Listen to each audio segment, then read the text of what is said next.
He's a sophomore. Oh. Anyway, so we're gonna do things a little bit differently today because we've been talking about anxiety and the amount of people that have said, like, I struggle with it and yet I don't know what to do about that is pretty high.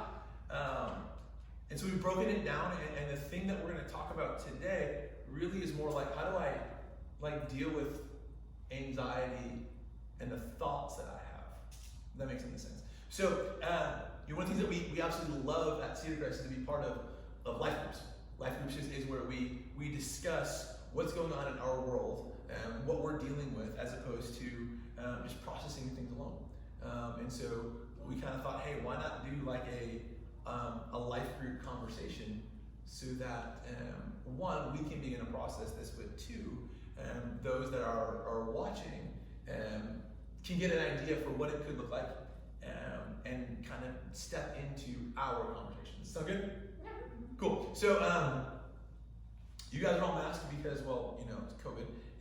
I'm not, because I'll do the majority of the talking, and who likes to eat their mask? That's kind of, it's gross. Yo. What? Flavored masks? That's actually not a bad idea. Dude. I kind of like it. When I you're feel like- singing and making service. Yeah, if you're singing though, like you're in the car, and like your bop comes on, and you're just like, Do you wear it in the car?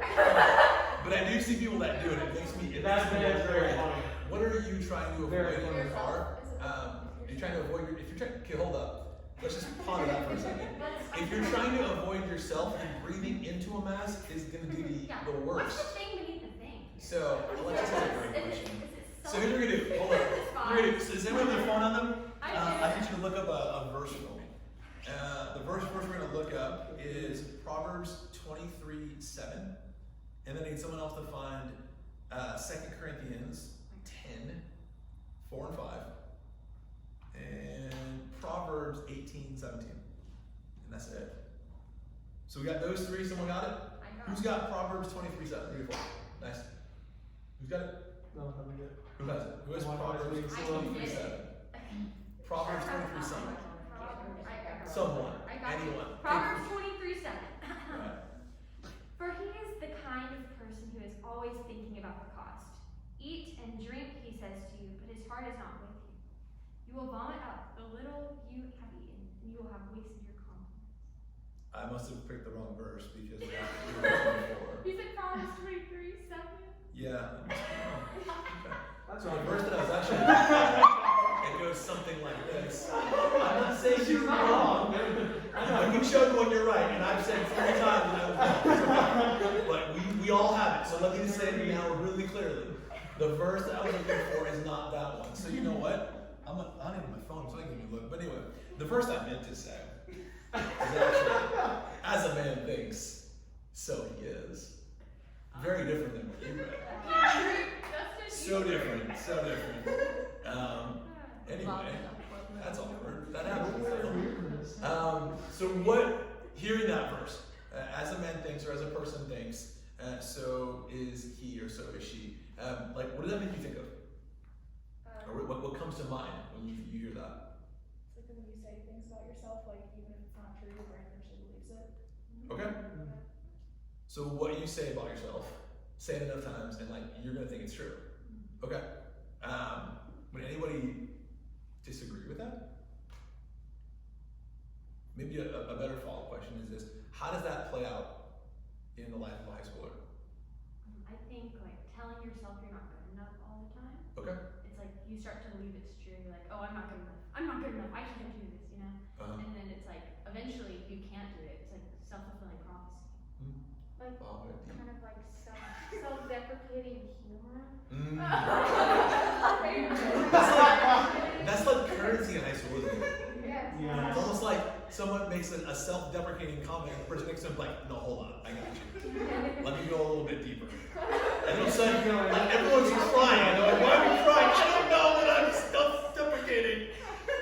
It's a thing, right? Okay, how about this one? Now I'm going to ask them to read this because I don't want to know what's wrong. I learned my lesson last time. I think Proverbs 18 says this. In a lawsuit, the first to speak seems right until someone comes forward and cross-examines. So what does that sound like to you? And how does that play with our thoughts? In a lawsuit, the first to speak seems right until someone comes forth and cross-examines. You need second opinions on certain things. Okay? Alright, so taking that first thought may not be the best idea. Right? Like, just because you think something doesn't necessarily mean that it's the thing you should roll with. Going back to our self-deprecating humor, if the first thought is, gosh, I'm such a failure, like, maybe we want to process that a little bit. But if it's the first thing you hear, it sounds pretty good until someone cross-examines. And it's like, okay, actually, I did really, really well in that test. Okay, actually, I made the team that no one else thought I could. Like, maybe I'm not always a failure. Maybe I just failed at this one thing. Interesting. So the main passage that I wanted to look at, and we're going to kind of go on from there, 2 Corinthians 10:4 and 5, and I'm going to read it because, again, I'm not confident that I did miswrite it, so there's that. You've ever, like, pulled the verse up and think it's this, and then you're like, no, like, don't worry, it happens to all of us. Some of us on YouTube. I could. That would be like filtering, and that would totally be like the Instagram culture. And well, I'm not gonna do that. So there. We're not. No, we're not. Uncut. 2 Corinthians 10:4 and 5 says, the weapons we fight with are not weapons of this world. On the contrary, they are divine power to demolish strongholds. So let's just pause there. Like when we think about our thought life, what are the types of thoughts that a high school student would categorize as a stronghold? We've already kind of hit one, right? Like not good enough. What's another thought that one could say, yeah, that's a stronghold in my life? For me, for some reason, I always feel like even if no one is looking at me, it feels like everyone in the room is just like, You. The I'm spotlight. alive. Yes. The spotlight effect. I'm not sure if it's called that or not, but we're gonna roll with it. It is the spotlight effect. It is. If you struggle with the spotlight effect, now you have a name for it. What else? What are some other strongholds when it comes to our thoughts as high school students?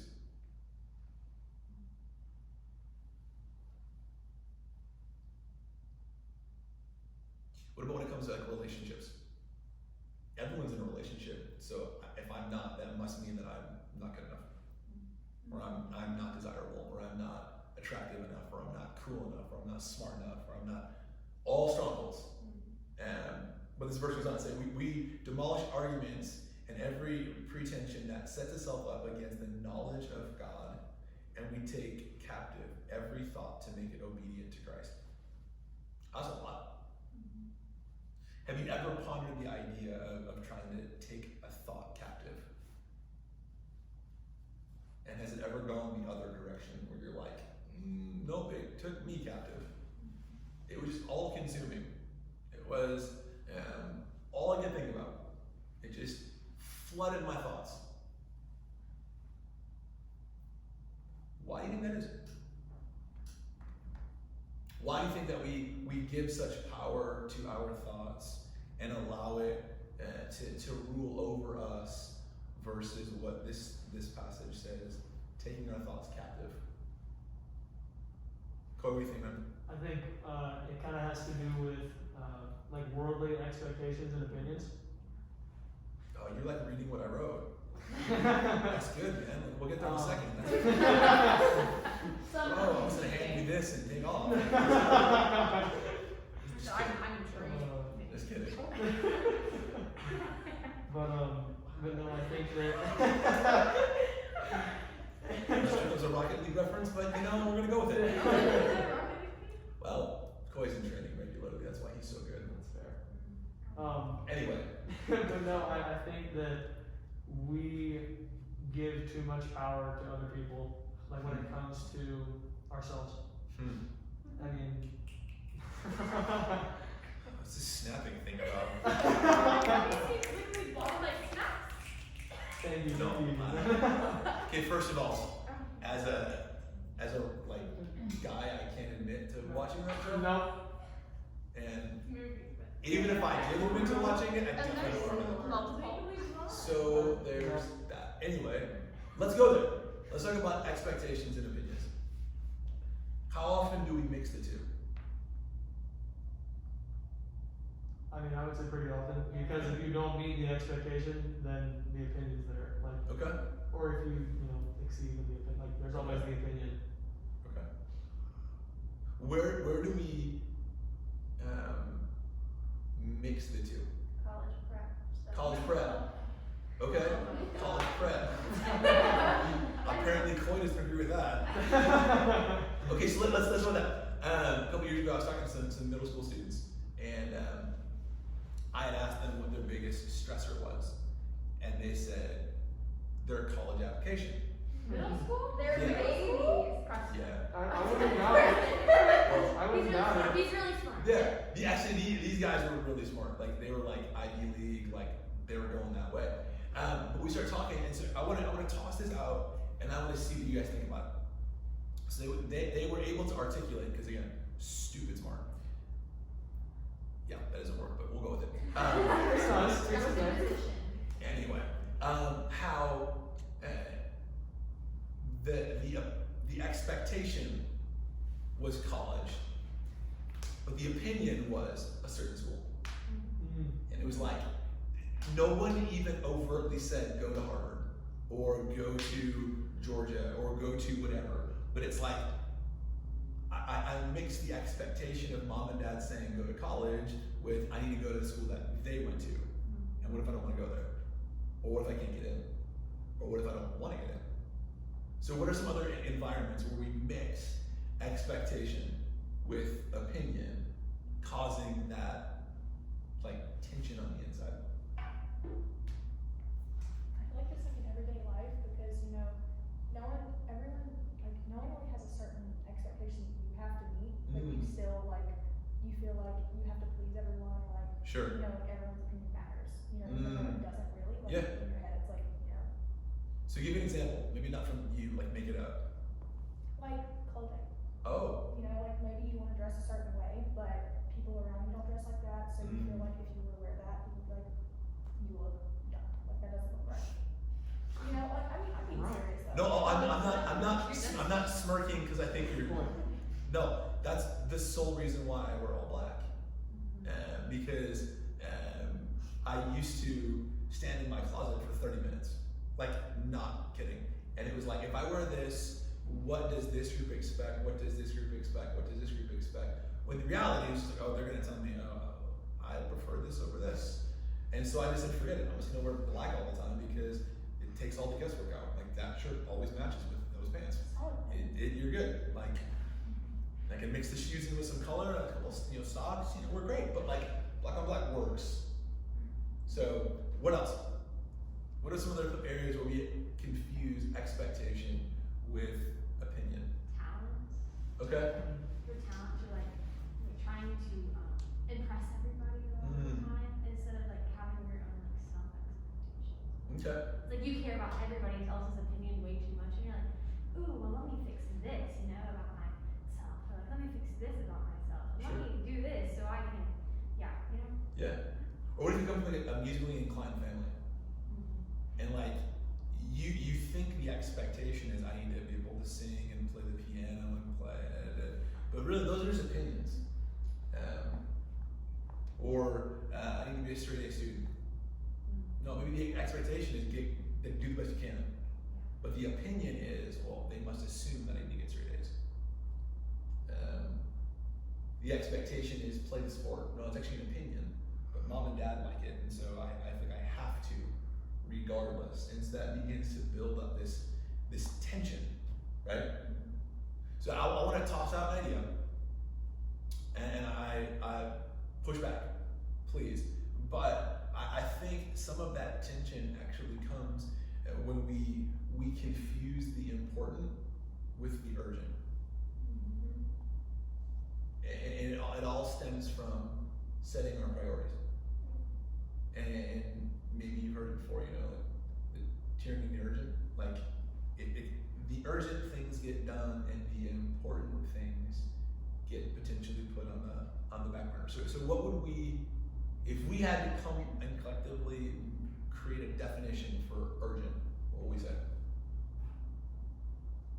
This needs to be done now, or the world is gonna blow up. Okay. Okay. And I kind of feel like if you are thinking something has to be done now or the world's going to blow up, that causes some interesting thoughts in your head, right? And so, what's the follow-up thought to that, right? If this doesn't get done now, the world's going to blow up, the world's going to end. So now what? I start thinking about like how I have to get it done, or like how am I supposed to get this done? Like my brain is like, I have no time to do this. How am I supposed to do this? And it goes into like just all of this like years. You have no time. You can't do it. Or no Okay. matter like how much, like, if I've eaten today, if I've gotten enough sleep, I'm gonna do it until it's done, and I'm not gonna do anything else. I'm not gonna take care of myself. So the important things like, taking care of your body, Food and kind of water. get food and water In and Proverbs. sleep. Energy and drink. I don't know what you're talking about. In fairness, I'm kind of right there with you. I've had like half of a muffin, and because I've allowed all the urgent things to get in the way of the important. Granted, I had like 4 grams of coffee. Right there. I get that. I get that. Yes, all You those things. didn't know what spicy donuts. No, I'm not doing What was the after effect of that? You never answered. Okay, if you want to know the after effect of the donut, then go to the YouTube page and you'll see it. It's miserable. Anyway, let's bring it back for a second. So we've clearly identified urgent is get it done now or else. Bad things will happen. The world's going to blow up. The relationship's going to end. Things are going to fall apart. How do we define important? Because apparently it's not that. And it's clearly not eating when I should because that didn't happen. And apparently you can agree. Family. So no, how do we define it? So like urgent is do it now or the world ends. Important is what? Something that needs to be done. But then Can wait. Yeah. you get put on the back burner. Interesting. Okay. Because I feel like important things are like eating, and that probably shouldn't get put on the back burner. Sleeping is an important thing that shouldn't get put on the back burner. Changing my daughter's diaper is an important thing. I shouldn't get put on the back burner, and yet it does. That one's urgent. Okay. So that actually brings up my next point. See? Wow. We're like, it's almost like we've talked about this. Here's what I want to toss out an idea. And that's what I and others have commonly called the important urgent grid. And so things fall into one of 4 categories, right? And if it's high urgency and it's high importance, then it's a thing that you do. Like it's necessary. Some things that I've thought of that might fall in that category are like crisis things. Like my daughter has a poop diaper and it's making its way elsewhere. Yeah. Or things that are deadline driven, or things that are demanded of like now or else kind of things. But it's not just urgent, it's urgent and important. Whereas as things that are high urgency but low importance, those would be like interruptions or like minor tasks that are important to somebody else but maybe not important to you, or busy work. Taking the chicken out of the freezer, I feel like that's an important thing. And That's the one. That's the one. She It's calls you and she's like, I'm in the neighborhood, and you're like, oh my gosh. that has become an urgent and important thing, right? But it probably fell actually in the high importance, low urgency category, which would be things like working ahead, right? So when mom says, we're gonna roll this is awesome. This is so good. Mom says, hey, listen, it's 8 a.m. and I'm gonna be coming home late, so make sure you pull the chicken out of the freezer before I get home, right? That would probably fit in the high important, low urgent. However, when she's rolling into the neighborhood, it has quickly escalated to high importance and high urgency. But it didn't start there. It started out as high important, low urgency. And those would be things like working towards a goal, building a relationship with someone or something, I don't know. Don't think like that. Turn it on. Getting ahead.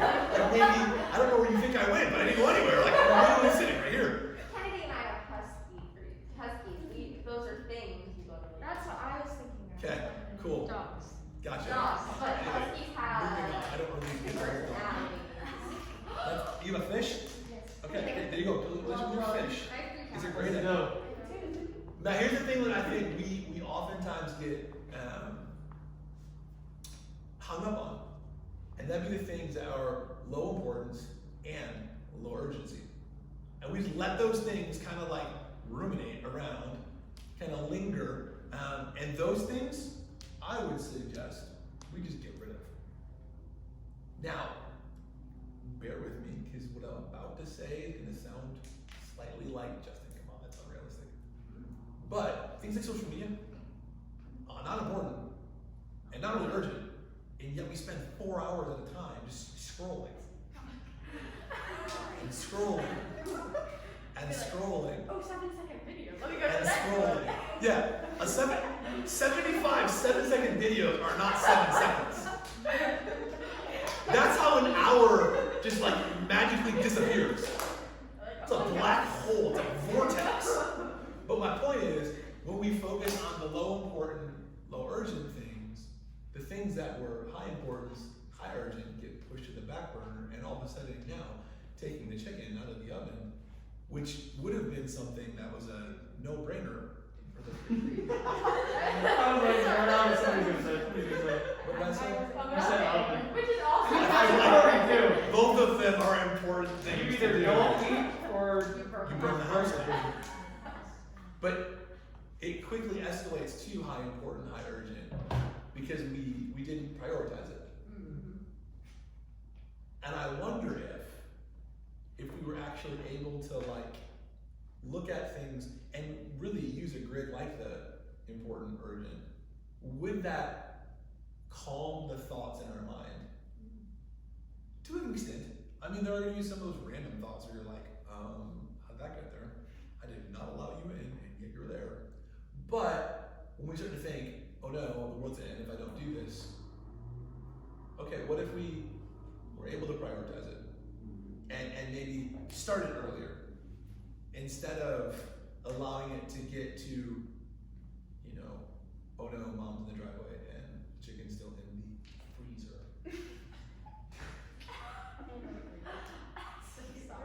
It's okay. I appreciate being corrected. It's a fantastic situation. It's a loving. So here's what I want to suggest. What if instead of the first thing that you do in the morning is get up and check Instagram, what if the first thing you did was actually to say, hey God, I have an agenda for today, but my agenda might not match up with yours. And so I want to follow you today, and I need you to help me take my thoughts captive.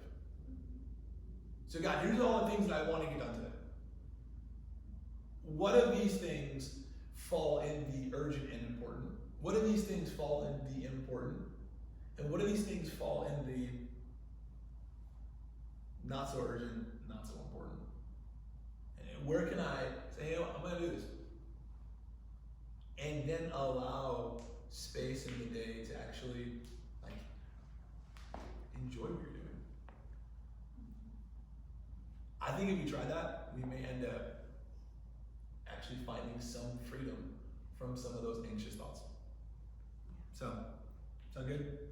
Cool. Peace. Peace.